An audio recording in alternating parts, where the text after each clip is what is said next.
PV. Anwar ഉന്നയിച്ച ആരോപണങ്ങളിൽ അന്വേഷണം അട്ടിമറിക്കാൻ നേരത്തെ നീക്കം നടന്നെന്ന് വെളിപ്പെടുത്തൽ. മലപ്പുറം SP ക്യാമ്പ് ഓഫീസിലെ മരമുറി വിവാദത്തിൽ SP സുജിത് ദാസിന്റെ പേര് പറയാതിരിക്കാൻ പോലീസ് സമ്മർദ്ദമുണ്ടായെന്ന് അയൽക്കാരി PP ഫരീദ പറഞ്ഞു. സ്വർണ്ണക്കടത്തിന്റെ തെളിവ് നശിപ്പിക്കാൻ ശ്രമിച്ചതിന്റെ വീഡിയോ ദൃശ്യങ്ങളും പുറത്തുവന്നു. ഉപ്പ് തിന്നവരെ വെള്ളം കുടിപ്പിച്ച് അടങ്ങൂ എന്ന് ഇന്നും P.V. അൻവറിനെ പിന്തുണച്ചെത്തി ഡോക്ടർ KT ജലീൽ വ്യക്തമാക്കി.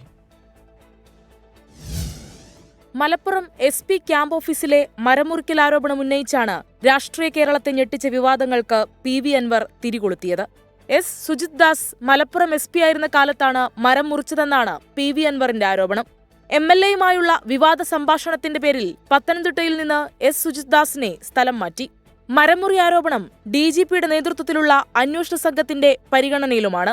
എന്നാൽ അന്വേഷണം തുടങ്ങും മുൻപേ ഇത് അട്ടിമറിക്കാനുള്ള നീക്കവും തുടങ്ങി. മരം മുറിച്ചത് സുജിത് ദാസിന്റെ കാലത്തല്ലെന്ന് പറയാൻ കഴിഞ്ഞ ദിവസം പോലീസ് ഉദ്യോഗസ്ഥരുടെ സമ്മർദ്ദമുണ്ടായെന്ന് ക്യാമ്പ് ഓഫീസിന് സമീപത്തെ താമസക്കാരി PP ഫരീദ. അത് കരീം സാറുള്ളപ്പോഴാണ് മരം മുറിച്ചതെന്ന് അങ്ങനെ പറയാൻ പറഞ്ഞു. ഞാന് അതിപ്പോ എങ്ങനെയാ കരീം സാറുള്ളപ്പോഴല്ലോ മരം മുറിച്ചത്, സുജിത് സാറുള്ളപ്പോ തന്നെയല്ലേ മരം മുറിച്ചതെന്ന് ഞാൻ ഉറപ്പിച്ച് വിശ്വസിക്കുന്നു. ഞാൻ എവിടെ പോകണമെങ്കിൽ സത്യം പറയാൻ തയ്യാറാണ്. ഉന്നത പോലീസ് ഉദ്യോഗസ്ഥരുടെ അറിവോടെ സ്വർണ്ണക്കടത്തുമുണ്ടെന്നാണ് P.V. അൻവറിന്റെ മറ്റൊരു ആരോപണം. സ്വർണ്ണക്കടത്ത് നടന്നിട്ടില്ലെന്ന് തെളിയിക്കാൻ അപ്രൈസർ തെളിവ് നശിപ്പിച്ചതിന്റെ വീഡിയോ ദൃശ്യവും പുറത്തുവന്നു.